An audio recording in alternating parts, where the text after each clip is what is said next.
Hello and welcome to CIBER Focus, your source for international business information. I'm here with Trent Williams and Thomas Davies, two PhD candidates here at Indiana University who recently returned from a trip to Haiti to study entrepreneurship in the wake of the devastating 2010 earthquake. Gentlemen, thank you for joining us. Thank you. Would you two mind telling the viewers a little bit about your work and how you came to travel to Haiti? Yeah, sure thing. So, this kind of came from a project that I guess initially I started out with, and so I've done some research in other areas in looking at other natural disasters and some of the resulting activities, individuals who organized to address needs, both short-term, both in terms of for-profit as well as not-for-profit, and different types of activities. So I looked at following big bushfires that happened in Australia, in southern Australia in 2009. They call it Black Saturday, as well as some of the events that had happened after Hurricane Katrina here in the U.S.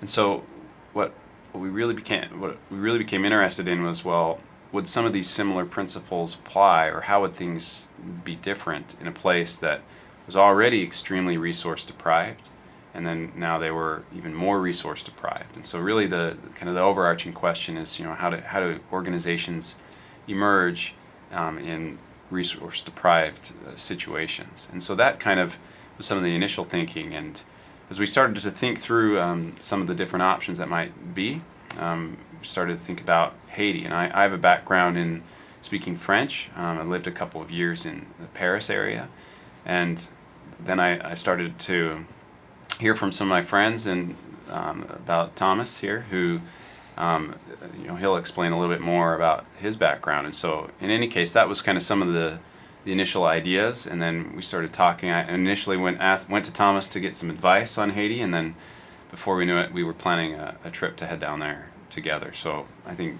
Thomas can explain his side.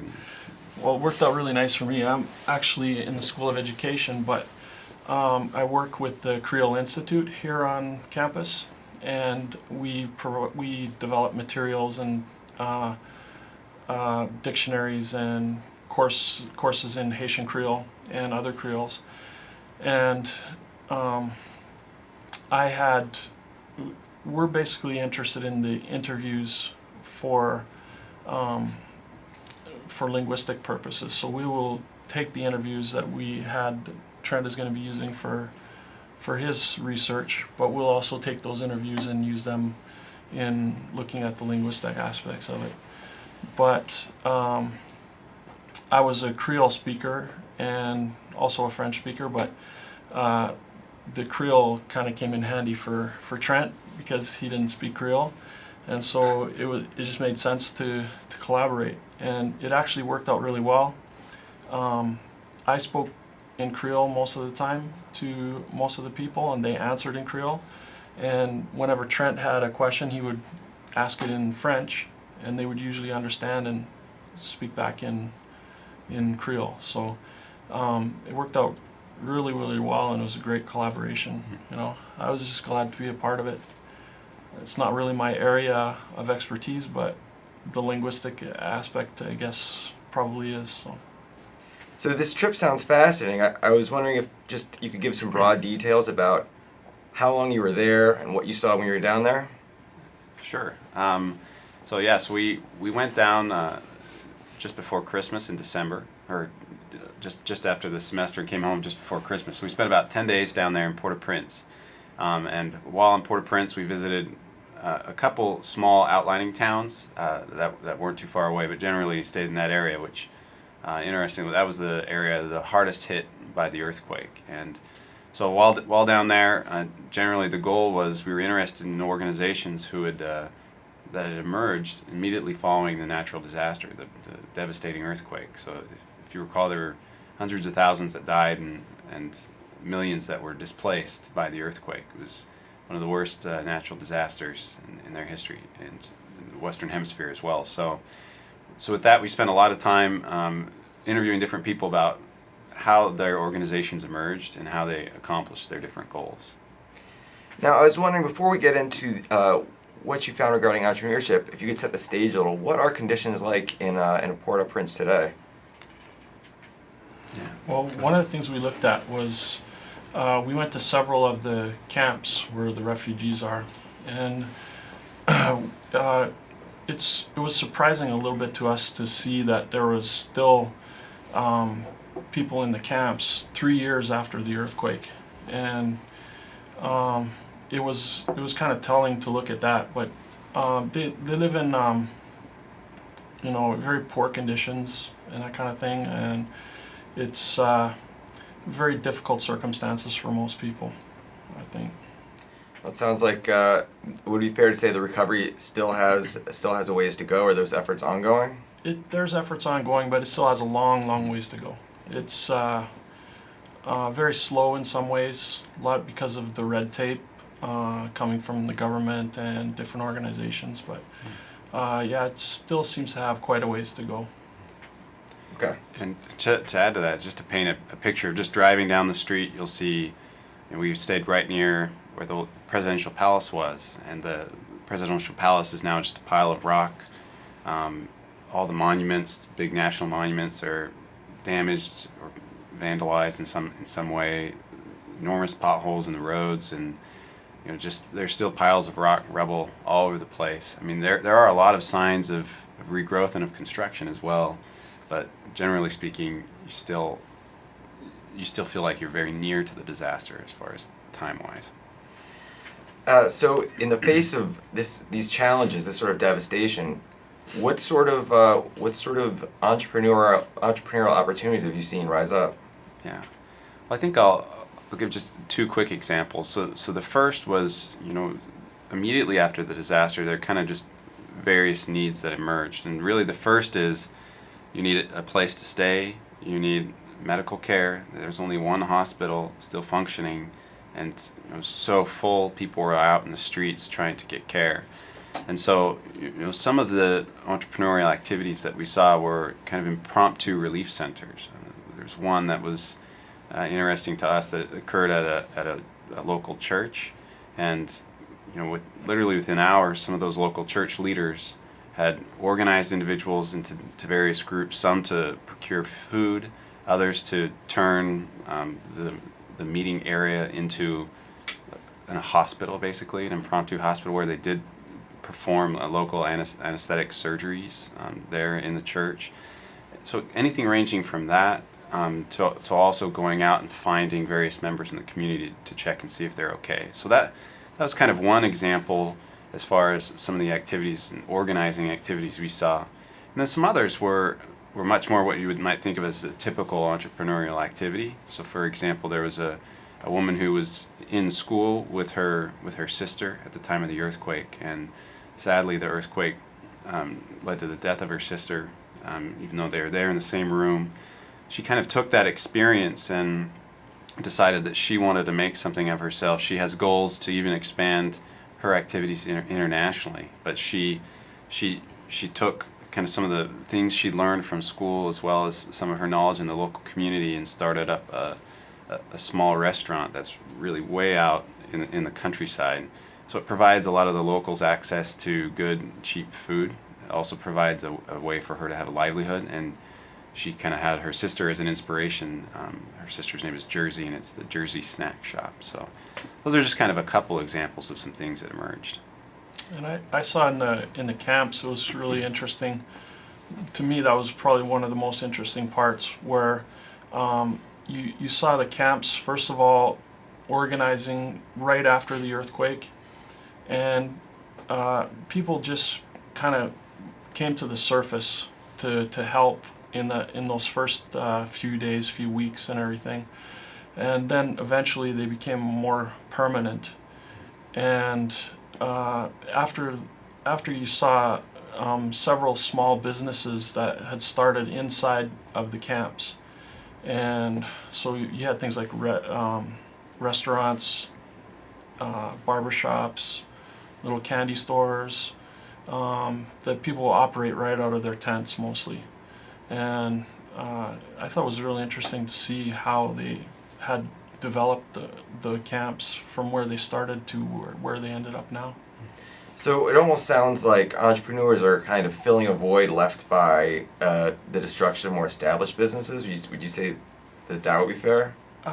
Maybe, but I think it's more that they see an opportunity and they take it. So nobody from outside the camps will go into the camp to go to the restaurant or go to the barber shop or anything. But all of the people in the camps will eventually visit there, and sometimes several times a week or a month or that type of thing. So I think they're more filling a need for themselves and maybe for the community. Yeah, and then I think as well, since the disaster was so large, it's impossible for any single organization, government or other, to satisfy the needs of all the different people, especially kind of in the immediate aftermath. So I think as far as that goes, some of those immediate activities, potentially are filling a void, but also it's one thing that was fascinating for us was just to see just how responsive these individuals were in spite of the incredible trauma that they had endured. And so, having had family members pass and others, neighbors, others die or get injured in the earthquake, but then immediately being able to organize substantial relief efforts or just other activities to benefit those around them, really because, yeah, you're right, there weren't other options. And activities that led them to go even as far as driving a truck to nearby Dominican Republic in the middle of the night so they could get resources and bring them back safely to their people, or people in that community. So people really were persistent and innovative in finding solutions to the enormous problems. Yeah, I think in the first few days after the earthquake, one of the first needs that they had was water. And in the camps there was no water, but they had several thousand people in each of these camps. And so we talked to one person who had a vehicle that had survived the earthquake, and he took 40 people with him. They went looking for a water truck, and they basically commandeered the water truck and had it come deliver water to the camp. So I think they were taking probably a lot of desperate measures, but really working together and coming together to solve problems. I'm wondering, so some of these small businesses you've mentioned, are they licensed or regulated by the government, or are some of these essentially operating as purely free economic entities? Or free market entities, I should say. Yeah, I think it's safe to say that there's little to no licensing or oversight from the government. I mean, do you agree? Yeah, I mean, it seems like from that standpoint, it's look, we're going to try to sell something or deliver a service or a product to somebody, and we're going to do it. And I think that was one thing too, just kind of generally speaking, and getting back to your first question is, when you walk along the streets and everybody is actively doing something, and as several of the people that we interviewed said, if you're not actively pursuing something, then you're not going to make it, because times are very difficult there, and everybody's just got to wake up and work really hard to find what they need. And so I think for that reason you see some of these people who take the innovation and their thoughts beyond just their immediate needs, and then also to other individuals as well as to broader aspects of their family. But as far as government sanctioned or things like that, didn't really it's pretty much non-existent. Yeah. And you saw a lot of you do really have to hustle to live there. If you don't hustle, you're not hustling all the time, you're going to have a very difficult time even surviving.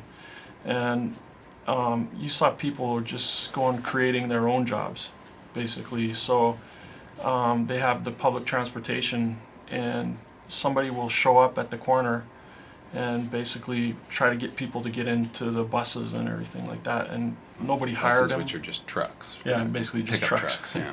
But nobody hired them or anything like that, or nobody asked them to do it. They just come, saw a need, fulfill it, and then they get paid by the drivers because they fill their trucks or buses, whatever.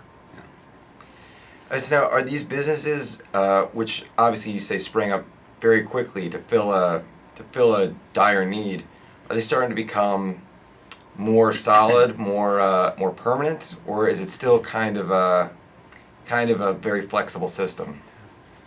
So I think we that's where we saw some variance in what we saw. So for some of these organizations, they emerged very quickly, fulfilled kind of an immediate need, and then as that need changed, again, for some of those groups where it did change, for example, the church that was functioning as a relief center, their goal was then to identify what those individuals need, if it was job training or something like that, to take the next step towards autonomy. And that was kind of their direction in gearing them towards that. Yeah, So- they So, did several programs, I think, that were really well thought out for the needs of the people that they were serving. You know, they had several. They wanted to get them out of the church compound, basically, so that they could move towards autonomy for sure. But they also they had job work for cash programs that they had. They had training in English and that kind of thing. If they missed, or if they didn't have the right training or anything, the church provided training for them. They would pay employers. They would actually pay the salary for the person while they were being trained, and then the employer would take over. And several different things that they would do, and they provided shelter for different people. If you had lost your home and you could prove that you had deed to the land, the church built a shelter for you on your land. And so they were looking more at the long-term independence of the people. Whereas in the camps, it's kind of contrasted in the camps where you see they're more, I guess, geared towards keeping people there. I don't know if that's the right word, but they were more geared towards staying where they were and having the government provide them with land or housing or something like that for them to leave. And yeah, it's quite a difference. yeah, so there was an evolution, and for some, you know, they evolved and they changed in accordance with the needs that were presented to them. And so, you know, immediate needs, shelter and food, and now we need a job, and now we need, you know, to find ways to get back on our feet and get back into, you know, out of temporary housing and into permanent housing. And so in that sense, I guess they've grown, but they've also changed. And then some of the other organizations we talked to. So one organization is primarily focused on housing solutions in general. And so while they initially were trying to help people, you know, get into temporary housing, now they've really turned into, and I'm speaking of you know, FRACA, now they've really turned into more of an advocacy group. And so they do government marches and things like that. So their mission has really evolved as well. So it's interesting to see not only growth, but then sometimes, you know, they were done doing that, went back to some of the other activities they did, but then they also evolved. evolution. That Yeah. kind of thing. I know that particular group had started a system of community lawyers, and if there was some kind of housing dispute or they needed some kind of advocate, they would have these trained lawyers, what they called them community lawyers. They didn't have much formal training, but they could start the process on filling out paperwork and appealing to the government or to the courts, that kind of thing. So yeah, they evolved in what they were doing over time. Now, that's fascinating because community lawyers isn't something that you would instantly think about in terms of, you know, helping an economy recover from a natural disaster, but it seems like it would be very useful. I'm wondering whether some of these entrepreneurial efforts, were they assisted by some sort of a humanitarian aid, or did they kind of operate alongside the humanitarian aid?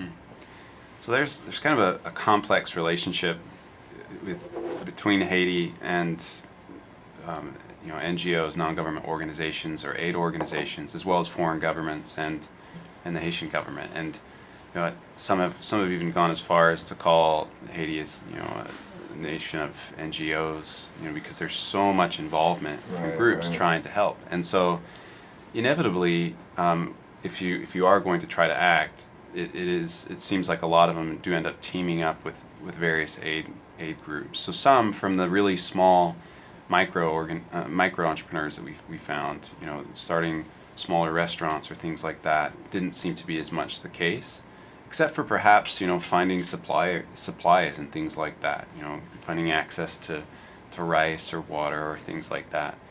But as far as the other groups, it did seem like there was an attempt, to try and tap into the network to support their cause. But then that poses interesting challenges for both the outside groups. Is this local group legitimate? Do we support this group? And it seemed like the way they showed their legitimacy was by trying to demonstrate through, look, these are the various activities, you can come and see what we have going on. But yeah, a lot of that stuff we were told about as far as coordinating with different groups and kind of functioning that key role of brokering between outside, suppliers or agencies or groups, and then distributing it to the specific needs of the people, which is always a challenge following a disaster, really anywhere, but it seemed to be especially the case there because there's so many different groups that were potential coordinatees, I guess. Right, and they're constantly looking for resources to help them from anywhere. So, sometimes they'll go on the internet and hook up with some kind of organization somewhere in the United States and, solicit money from them or that kind of thing. But one of the things we also saw was that a lot of the NGOs actually did, sometimes on the long term, they did more harm than good. You saw a lot of times where they would come in, some organization would come in and flood the market with food or medicine that was free. And so all of the local care providers and local businesses couldn't sell their stuff because it was being given away for free. And so it really kind of stifled the market for a while, or the economy. And I think there's a fine balance between, helping and hurting, but we saw both. So we talked a little bit earlier about the need for community lawyers, which was a need that arose that surprised me. Was there any other organizations that sprang up to fill needs that really surprised either of you? The first one that comes to mind, you can think while I'm answering, is that what we were discussing as we were walking around is we didn't see a lot of people who had been severely injured, perhaps had been an amputee. And we'd heard a lot about that, and yet it wasn't something that we saw a lot of, at least while we were walking around. However, we did meet an individual who had started a group for new amputees, and we sat down with this group. And so I guess what was unique was just that this group was just a bunch of different individuals who had come together thanks to the organizer. And they did a lot of different activities, and ultimately they'd kind of formed like a dance/music making group. And so they put on these performances now, and it's become really popular in the Port-au-Prince area. And so it's really beneficial to a lot of people. Some in such a rough place, there's people don't always like to talk about the challenges of having lost a limb or things like that. And sometimes those individuals can get swept to the backs of society. And so being able to bring them forward and provide them an opportunity to kind of form a new identity from such a terrible disaster seems to be a really positive thing, especially the number of members that they suggested that they helped. So we were able to sit down and meet with 5 or 6 of them and hear of their stories. And what was so I guess what's unique is how it wasn't necessarily kind of like a psychological service. It wasn't a rehabilitation physically service. It was, we're going to perform music, and we are going to be out in society and try to form a new identity for amputees. So that was one that was surprising to me. Right, and one of the things that was neat about that organization was that it did help them psychologically, and it did help them in all those ways. It's a secondary benefit. Yeah. Right. But also, this lady was teaching them dance, and that's not the first thing that comes to mind when somebody is an amputee or they're missing a limb, an arm or a leg or something like that, but she had brought them together. And one of the things that it did for these people was it showed them that they are capable of doing things that maybe other people don't think they're capable of. And when you're walking around in the street, you don't see hardly any amputees, very, very few.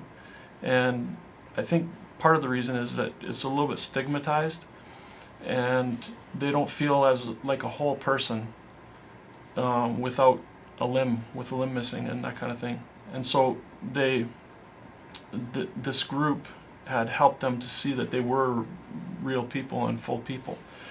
And so I think it helped them psychologically. Also, you don't see them walking around a lot because it's very difficult transportation-wise to get around. And so you hardly see any, but you hear that there's many, many, many people, but you don't see them very often. Oh yeah. And then one final example is we met with a group of individuals who had basically started up an entrepreneurship course.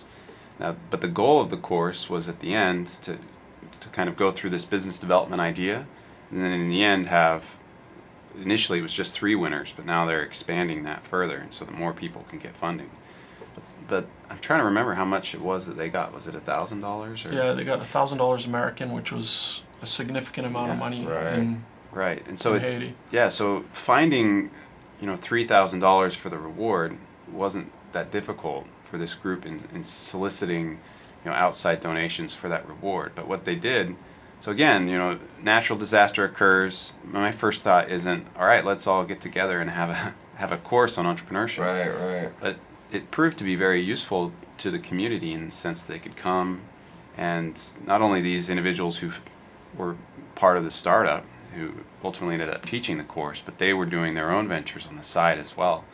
But then they were able to bring people in and teach them really practical skills, and then force them to go through the business development life cycle and the process, thinking through their business plan and being really specific about it. Then they had winners, and then something that they're doing that has evolved over time is now they're basically providing consulting services. So they're going back to those winners, asking them, how have things been going? Is there anything we can do to support you moving forward? And so that they're not just left to kind of struggle and hang on out there. So it's been successful. So now if I remember right, I think they're going to have 20 winners now, or 20. Well, or is that? I think the way they had it set up was there's a first place, second place, third place winner. That is $1,000, $500, and $300, I believe. And what they've done is they're doing it every year, and they've expanded it to where what they have to do is they have to come up with a business plan or a business idea, and these people will consult with them, help them refine it, and that kind of thing. And then from those people they pick 3 winners. But they take the top 20 people, and basically when they have their plan in place, they will give them a starter fee of maybe $100 or something like that to each one of these people to begin their small business. And then there'll be 3 winners chosen from that 20 that will receive the big prizes. That's right. So now I know you guys, you two must have seen a number of different businesses or different level of successes. Was there any common characteristics or common thread you saw among the big successes? That's a good question. Something we're going to be thinking a lot about as we continue to look through our data. But I think the first thing that jumps out to me is after making it through those first weeks of real dire physical need, and then starting to think about other needs, it seemed to me that some of the most successful were those that were able to turn individuals back towards themselves and to think, okay, to try to work back towards autonomy. And so the ventures that were able to empower individuals as far as how they were serving them. So for example, some of the examples we shared, at the church, where they moved from various needs, the immediate physical needs, performing operations, things like that, to job training and so on and so forth. And then the one that we've just been talking about, where it's, look, you can do things. We're going to empower you with the tools you need to achieve those. And I guess the reason I would say those were successful is because it seemed a lot more sustainable than some of the other ones. For example, back in some of the camps where they're still living in the same situation and kind of waiting.